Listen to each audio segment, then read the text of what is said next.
Allez, trade récap tout le monde, je vais vous expliquer le trade que j'ai pris cet après-midi sur le Nasdaq. Je me suis fait BE. Je vais quand même vous expliquer l'analyse parce que c'est intéressant. Je pense qu'il y en a beaucoup, s'il y en a qui traitent le Nasdaq, qui ont pu se faire SL cet après-midi. Parce que ça range, et quand ça range, il faut être patient.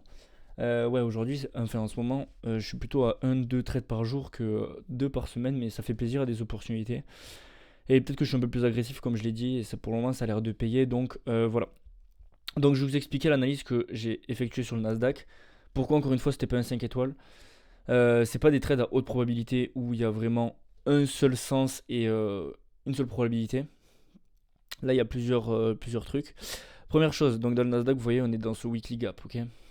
Donc on était dans ce weekly gap. Je vais pas vous parler du dos parce que le dos je le regardais aussi pour vendre mais il m'a donné aucune confirmation. Donc je vais vous parler du Nasdaq. Le Nasdaq globalement où est-ce qu'on est? On est dans un weekly gap, ok. Et on était en train de prendre le previous daily high. Donc vous voyez qu'on a quand même des trucs qui nous disent que on peut potentiellement aller plus bas. Autre chose aussi, c'est qu'on est quand même surétendu. Vous voyez, en 4 heures, on est surétendu.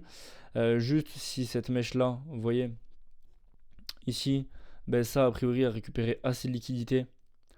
Je pense qu'il y en a tellement qui se mettent en levier, en long. Bref, ça récupère assez de liquidité pour aller faire ce mouvement-là. Vous voyez qu'on a quand même aussi ce New Weekly Opening Gap. Donc, si vous voyez, c'est les gaps qu'on laisse soit entre 2 jours, soit entre 2 semaines. Là, c'est un New Weekly parce qu'ici, on est le 21 mars. Et là, boum, direct, on est le 23 mars. Donc, on avait quand même ce New Weekly Opening Gap. On prenait les previous daily high et on était dans un Weekly Gap. Donc, pas un trade full confiance. Pour ma part, dans tous les cas, je n'étais pas rentré, bon, quasiment full risque, mais pas full risque. Dans tous les cas, je me suis fait BE, donc peu importe le risque. Voilà, c'était un BE. Donc, alors, ce que j'ai vu moi à l'open, ce que j'attendais, c'est à 15h, on avait une annonce, donc j'attendais la clôture de la bougie de 15h. Et je regardais, je me suis dit, ok, avant de prendre des achats, je veux que cette bougie en 4 heures et cette bougie en 1 heure clôture au-dessus de ça. Ce qui s'est passé, donc on a break. Ah non, c'était ici, à 14h. La bougie de 14h, vous voyez, boum, elle a clôturé. Qu'est-ce qu'elle a fait également? Elle est revenue dans ce gap en 1 heure. Et ce gap en 1 heure, elle a respecté les deux gaps, plus break de ce high-là en 1 heure. Et du coup, c'est la clôture qu'on avait en 4 heures. Parce que la 4 heures a clôturé à 15h pile, enfin à 14h59 et 59 secondes. Donc, dès qu'on a break ça, je me suis dit, ok, je cherchais un achat. J'attendais, vous voyez, ça, j'ai pas envie de trader dans ça, et je pense que vous non plus. Et quand vous voyez ça, attendez, soyez patients, les gars, qui ont un break dans un sens clair. J'ai dit, j'attendais, et j'étais en live cet après-midi exceptionnellement. Donc si tu veux nous rejoindre, je live tous les jours. Je sais pas ce que t'attends, j'ai de bons résultats, mes membres aussi. Bref, on attendait le break de cette structure, boum. À partir de là, on s'est dit, on va potentiellement rentrer. Ce que j'ai quand même préféré attendre c'est le break de ces pré-market high ici. Vous voyez, on a les pré-market high, c'est à 13h30. Break avant de pouvoir entrer. Ce que j'attendais, c'est. J'ai vu ce gap en M2 ici. Vous voyez, des fois ça se joue à rien. Mais ce gap en M2, j'allais potentiellement rentrer, sauf qu'on n'a pas du tout réagi. On a fait que couler. Et on me demande pourquoi tu mets pas des stops, des ordres limites, etc. Ben là, à part avec un stop en dessous ici, sinon je me serais fait avoir. Et honnêtement, le stop, je l'aurais mis ici, vous voyez. Je ne le mets pas forcément derrière la bougie. Pour moi, si on revenait là, c'est qu'on allait plus bas, mais on a quand même tenu cette moyenne mobile. Bref, on ne pouvait pas le savoir. Donc, si on avait un rejet du 2 minutes et qu'on respectait, je serais rentré là. Bon, j'aurais eu ratio 3, c'est déjà bien. Mais du coup, on n'a pas eu de réaction et je ne suis pas rentré là. J'ai attendu qu'on ça se développe un peu plus. Au début, j'attendais pullback sur ce gap en M5. Ensuite, il n'a pas réagi. Il est venu directement former un autre gap en M5. Donc, je me suis dit, ok, je vais rentrer là. J'attendais une réaction. J'ai pas pu rentrer sur cette bougie là. J'ai attendu que celle-là vienne sweep le lot ici pour ensuite réagir. Boum, je suis rentré là. Avec un stop en dessous du deuxième gap.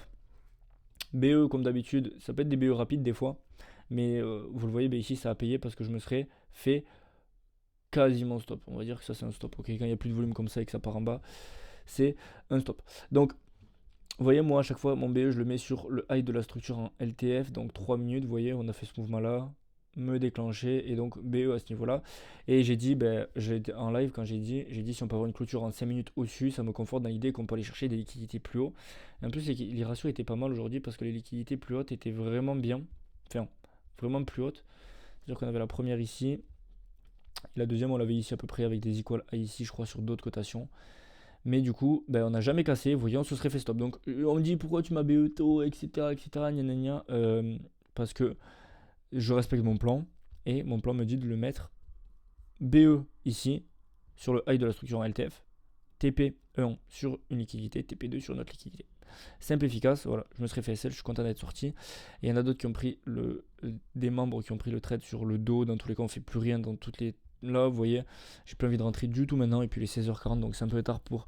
C'est comme s'il était 17h40 sans l'heure de décalage.